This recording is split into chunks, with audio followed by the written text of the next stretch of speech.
శ్రీకాకుళం జిల్లాలో Falaknuma super fast రైలుకు ప్రమాదం తప్పింది. పలాస మండలం సుష్మాదేవి మందస రైలు నిలయం మధ్యలో రైలు నుంచి 15 బోగీలు విడిపోయాయి. A1 AC కోచ్ దగ్గర కప్లింగ్ దెబ్బతినడంతో 15 బోగీలు విడిపోయాయి. వెంటనే రైలు అక్కడికక్కడే నిలిచిపోయింది. దీంతో ప్రమాదం తప్పింది. ఈ రైలు సికింద్రాబాద్ నుంచి హావ్డా వెళ్తోంది. సుమారు 2 గంటల నుంచి రైలు నిలిచిపోవడంతో ప్రయాణికులు అవస్థలు పడుతున్నారు. రైలు ఇంజిన్ వైపు ఉన్న బోగీలను మందస రైల్వే స్టేషన్కు తీసుకెళ్లారు. అక్కడ బోగీలను జాయింట్ చేసిన తర్వాత రైలు హావ్డా బయలుదేరనుంది.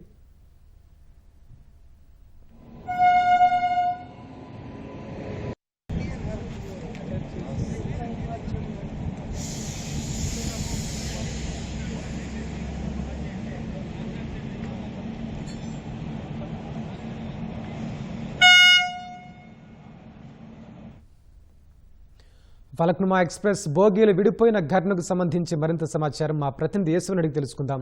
ఈశ్వర్, చెప్పండి, రైలు ప్రమాద ఘటనలో పురోగతి ఏంటి, అలాగే పునరుద్ధరణ చర్యలు ఎంతవరకు వచ్చాయి?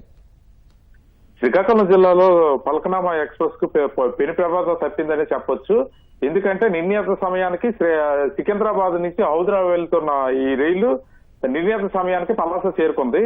పలాస మండలం సున్నాదేవి దగ్గర రైలు బోగీలు కప్లింగ్ జాయింట్ విడిచిపెట్టడంతో రైలు బోగీలు విడిపోయాయి. ఇంజిన్ తో పాటు 8 బోగీలు ఉండగా విడిపోయిన 15 బోగీలు విడిపోయాయి. దీంతో ఎయిర్ లాక్ చెడిపోవడంతో వెంటనే రైలు అక్కడికక్కడే నిలిచిపోయింది. దీంతో రైల్వే అధికారులు స్పందించి ఇంజిన్ తో పాటు ఉన్న 8 బోగీలను ముందుగా మందస రైల్వే స్టేషన్ తరలించారు. తరువాత ఉన్న 15 బోగీలను 2 ఇంజిన్ సహాయంతో మందస రైల్వే స్టేషన్ తీసుకెళ్లారు.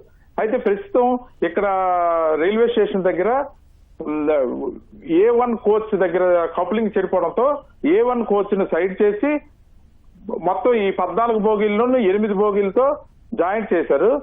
రైలు అయితే మాత్రం ఇంకా రైలు అయితే ఇక్కడి నుంచి బయలుదేరలేదు. ఇంకా దీన్ని అయితే మాత్రం తీసుకెళ్లే పరిస్థితి కనబడుతుంది.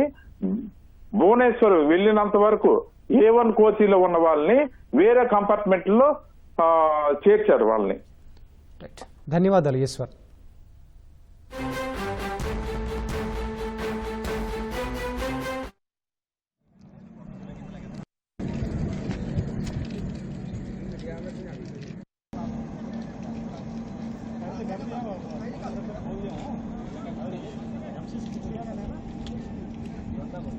చేస్తారా